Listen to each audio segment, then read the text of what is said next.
Hey guys, what's up? Welcome back to the channel. It's Cynicalex, and today I want to give you my day one update thoughts on the Thor Ragnarok patch. What I think is good about the update, what I think is, great, and what I think is not so good or confusing or potentially could shake up the game, because we actually do have a lot of different things to talk about. And despite the fact that the update seemed pretty small from the patch notes and didn't seem like there was a lot of changes to be made to the core game from this update, there actually has been a lot, and I want to get into each one in more specificity later on. So I will do a full character breakdown. I will do character reviews for the ones that I've tier 2'd, uniform stuff like that, kind of rating them, and also doing an updated card guide. But I wanted to give you first an overview of everything. I think overall I do like this update. I think it's got mostly positives. It's got a couple of large negatives, but I think those can be overcome by the community, whether you just ignore them or you kind of go about them your own way. So the first thing, and probably the most important thing on people's minds, is the new uniforms. We got 4 new uniforms. We got one for Hulk, we got one for Thor, we got one for Hela, and we got one for Loki. I went ahead and I got all 4 of them. I tried them out in various game modes, and I have to say, for the most part, they are good uniforms. However, none of them are essential uniforms. None of these uniforms that you're seeing here with this new update are on the level of something like Sharon Rogers' uniform that totally transforms the character. At least that's the impression that I've got after a day. Loki's uniform has some very cool changes to it, and it does make the character feel a lot fresher and a lot newer, and that is for one of the more stale characters in the game. Hela's uniform adds an extremely strong amount of survivability, but her damage is still lacking at tier 2. Thor's uniform also gives him more survivability, but again, his damage is still not perfect. It still needs some help. And then Thor or Hulk gets a bit of everything. He gets a bit more damage and he gets more survivability.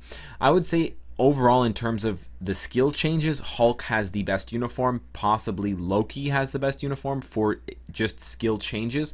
But I feel strange, or I feel uncomfortable recommending saying you must buy any of these uniforms. And part of the fact is because they're all more expensive. They're not 750, and it's because their base cost is more. So the discounted cost is actually 1,050 crystals, which is quite a lot. It's almost a sixth of the price of Magneto's pack just for one of these uniforms.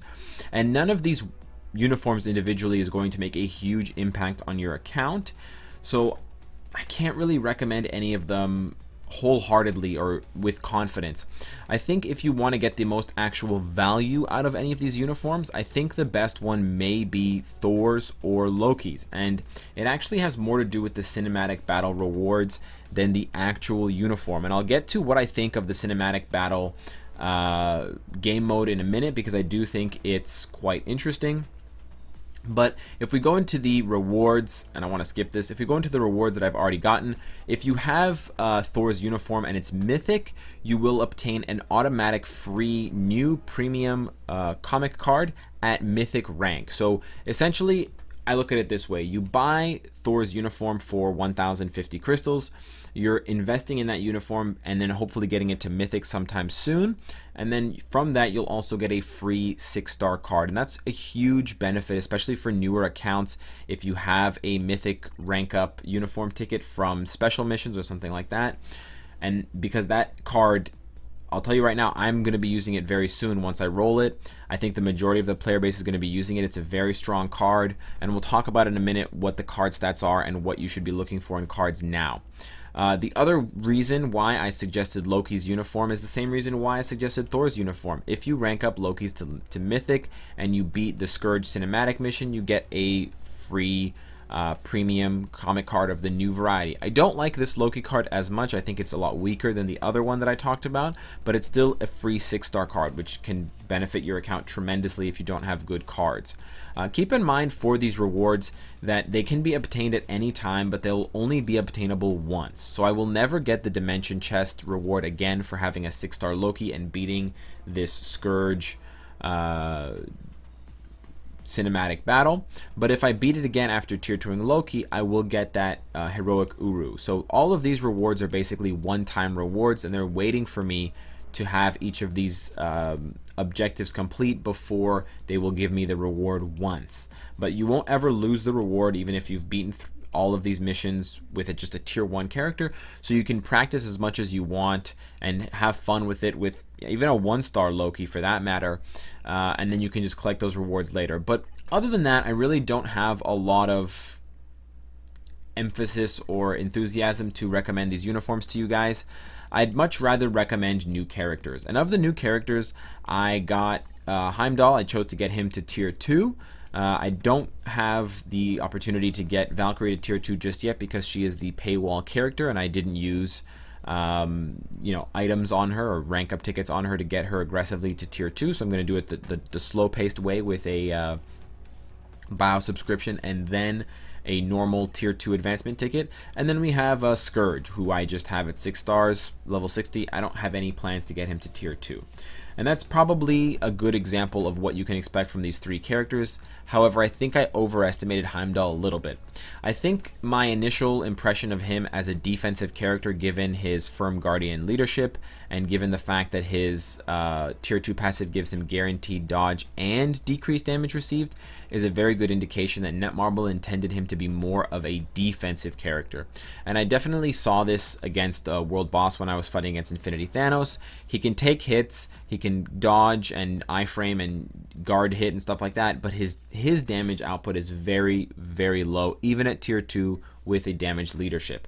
So if you're expecting Heimdall to replace Odin for Extreme Alliance Battle, I was wrong about that. If you're expecting him to hit really hard and do lots of damage like Thor or other Universals, wrong about that as well, unfortunately, but he will be a tank for you. On the other hand, I think that Valkyrie is a fantastic character.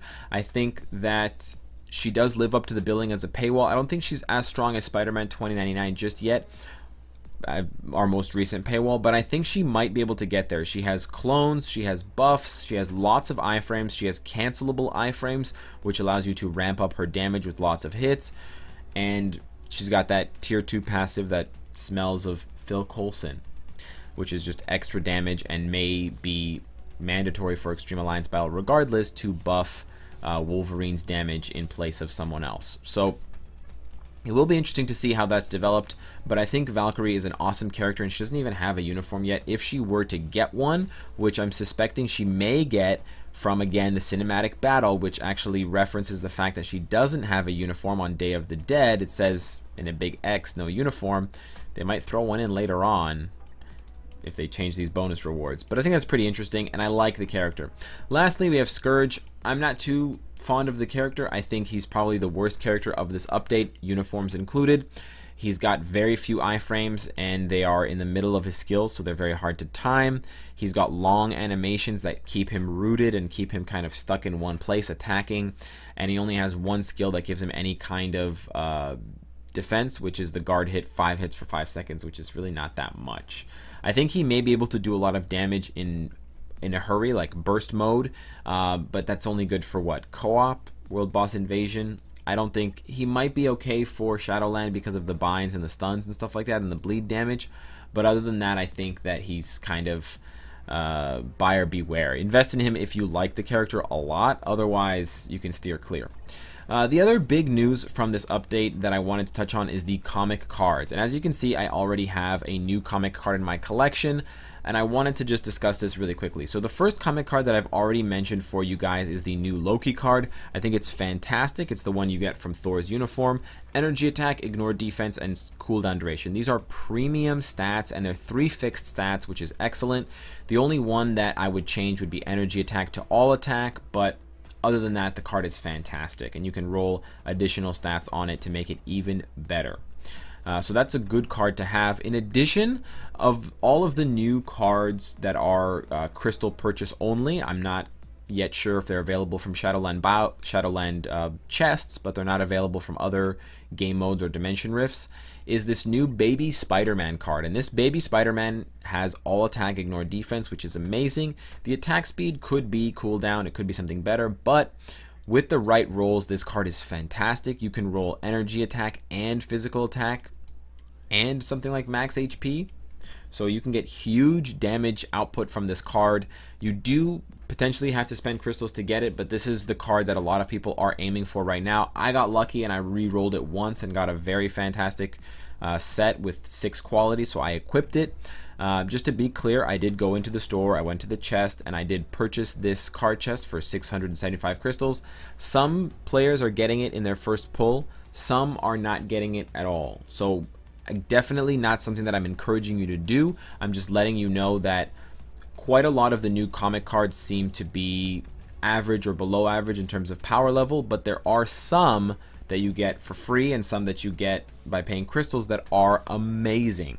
And so definitely requires more in-depth analysis, and I will be doing an updated comic card guide. But just know, keep in mind that comic cards are changing. If I were you and you don't have these comic cards but you're still trying to develop your comic card base, just probably roll cards up to 5 stars and then stop. And then once we figure out which 5 cards are the best, you can then start rolling those 5-star cards up to 6 stars. You can even plan ahead a little bit with the comic card collection, so you can re-roll different cards up to 6 stars to unlock different sets, and then use the ones that you don't want to re-roll for the ones that you want once you're at 6 stars. And if that's confusing to you, I'll explain it in another video later on. But that's just my advice for you right now for comic cards. The last thing I want to talk about, or one of the last things I want to talk about, is the cinematic mode. And I think that the cinematic mode is great. It's got a little bit of wonkiness in some areas, and I think that the rewards for these chests, these mythic cinematic supply chests, are a bit misleading, because you can get things like 5 bios or 50 bios or 30,000 gold. So I think the rewards need a little bit of tweaking. If they threw in Phoenix Feathers, if they throw in Uru or something like that, it may feel a bit better. But I think right now people are going to play this because it's fun and it's themed, not for the rewards. I think the rewards are bad. The bonus rewards are very good. The regular daily rewards are kind of trashy. So I really would like Netmarble to act quickly on this and maybe bump up these rewards a little bit, double or triple the gold. Even if it's just one reward, it doesn't matter, as long as the reward that you open isn't something lame like 5 bios, you know? But the game mode is fun overall. I encourage you to check it out, to try it out. You don't need the characters, I think, at all. I think automatically you can play even if you don't have the character unlocked, or maybe they have to be 1 star, but it'll automatically rank them up for you. And from what I hear, the damage and the power level is not that important, so you don't need to rank up characters in order to do cinematic battle. You won't do it in 5 seconds, but even with, you know, a 1-star Thor, you can clear this mission against Hela just by going in and playing normally. The last thing I want to discuss briefly is the new custom gear. And this is probably the biggest blemish, the biggest problem with this new update, and it has kind of been snuck under the rug. I talked about it briefly and I speculated about it when we were doing the patch note breakdown, that Netmarble just said right at the end, they threw it on, tacked it on, hey, we're getting new obelisks, but who knows what they are, what the buffs are, what the stats are. Well, the cat's out of the bag, and we know what the stats are, and they're basically insane. These obelisks are like new native tier 2 passive effects. There are multiple different obelisks combined into one, like a Frankenstein of obelisks. And as you can see, this one has 4 stats going on at the same time. It gives you max HP, it gives you recovery rate, which are synergistic. It gives you a guard hit that activates when your HP drops below a certain threshold, and when that HP drops, you also get a heal for your max HP. So it's a super defensive, super synergistic obelisk. I like the fact that it's synergistic. I think that's cool, and I like the fact that none of these stats will change. The numbers will change if I re-roll this obelisk, but the stats will not change. Max HP will not change to something else. Recovery rate will not become dodge or something else. This will stay as it is. So I like that part. What I don't like are some of the more powerful offensive-minded obelisks, and I think this is where Netmarble really made a mistake, or tried to sneak in something for Extreme Alliance Battle for the competitive players that they're not going to be happy with. I don't have the obelisk to show you, but the obelisk that you obtain from the cinematic battle, the red one from, I believe, the last battle against Hela, This CTP of energy gives you an additional, it gives you a damage proc, it gives you crit damage, which are the two most valuable stats in the game right now for Extreme Alliance Battle, crit damage and damage procs. And if you've been rolling an obelisk for Cable, you already know that. It gives ignore dodge, which is also good for World Boss Ultimate, and then it also gives a boost to chain hit damage. So it's basically far and away the #1 obelisk for every single Extreme Alliance Battle character. They should all have CTPs of energy. And guess what? The only way to get one besides Cinematic Battle is to buy boost points and hope you get lucky in special missions by using hidden tickets. Or you can go into the store and spend crystals and whale out and hope that you get one here. Really? This has the potential to totally throw the Extreme Alliance Battle community out of whack completely. I don't mean to exaggerate too much, but we may start seeing scores that drastically vary, where my Carnage can get 250,000 with my obelisk, and with your obelisk you can get 300, 350, 400,000. You may see scores that vary by almost double in some cases because of how much more powerful these obelisks are. To combine a damage proc with chain hit damage, with ignore dodge and crit damage, it's the ultimate combination. The only characters that suffer from this are ones that need guard break immunity natively, and even those you can get around that with solid play. Wolverine is the only character who can't use one of these obelisks, and I'm sure there are people who will try and then get 800,000 and make us look silly because of the snare. But other than Wolverine, everyone else needs this obelisk ASAP, and it just creates this huge vacuum where you just have to throw money at the problem to fix it. So I don't like that they did that. All of the other obelisks on the list of CTPs are fair. That is the only one that is specifically targeted to ABX, and they basically just made a list of all of the best offensive stats and then combined them into one. It's obvious that they did that. They did it with Extreme Alliance Battle in mind and World Boss Ultimate, and I think it's just unfair, and I don't like it, and I think it's a bad practice. You're essentially throwing out all of the obelisks that we had been working on, and it's just all a waste now. So with that bad taste in my mouth, I do want to say that overall I like this update. There's still a lot more to cover, and I do have a lot more research and practice and playthrough to do before I come to my final decisions on it. But if you want to check things out live, I finished live stream recently on Twitch. I'll be live again on Twitch 8 hours from the drop of this video at 7 p.m. Eastern, so you can check it out there live if you'd like. Hopefully you're subscribed if you're having a good time, and of course, if you like what you see, I hope to see you again tomorrow.